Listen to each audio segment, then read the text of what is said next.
আর যে নাকি 16 বছরও পড়তে পারে না সে টাকার গরমে চাকরি পেয়ে দেয় বিসিএস ক্যাডার। ওর তো যোগ্যতা নেই, সরাসরি জানে না ওই যে ও কেন বিসিএস ক্যাডার।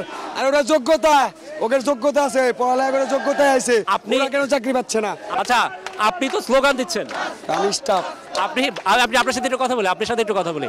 আমরা এই আন্দোলনের এক পর্যায়ে একজনকে পেয়েছি। ওদের আন্দোলন ঠিক আছে, ওরা 20 বছর পড়ালেখা করে, 24 বছর পড়ালেখা করে, ওরা যদি ওদের অধিকার না পায়, আর যে নাকি 16 বছরও পড়তে পারে না সে টাকার গরমে চাকরি পেয়ে দেয় বিসিএস ক্যাডার। ওর তো যোগ্যতা নেই, সরাসরি জানে না ওই যে ও কেন বিসিএস ক্যাডার।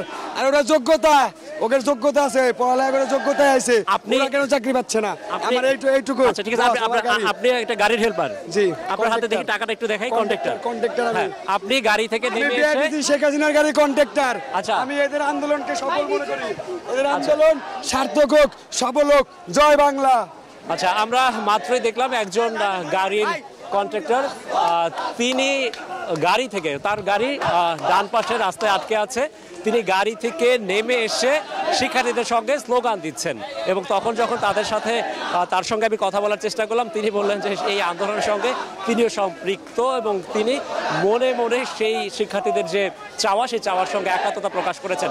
তিনি হয়তো বেশি দূর লেখাপড়াও করেননি, কিন্তু এই যে সাধারণ মানুষের যে সম্পৃক্ততা, শিক্ষার্থীরা বলছেন সাধারণ মানুষ তাদের এই আন্দোলনের সঙ্গে আছেন, সেই বিষয়টি কিন্তু কিছুটা হলেও এইখানে প্রমাণিত হয়।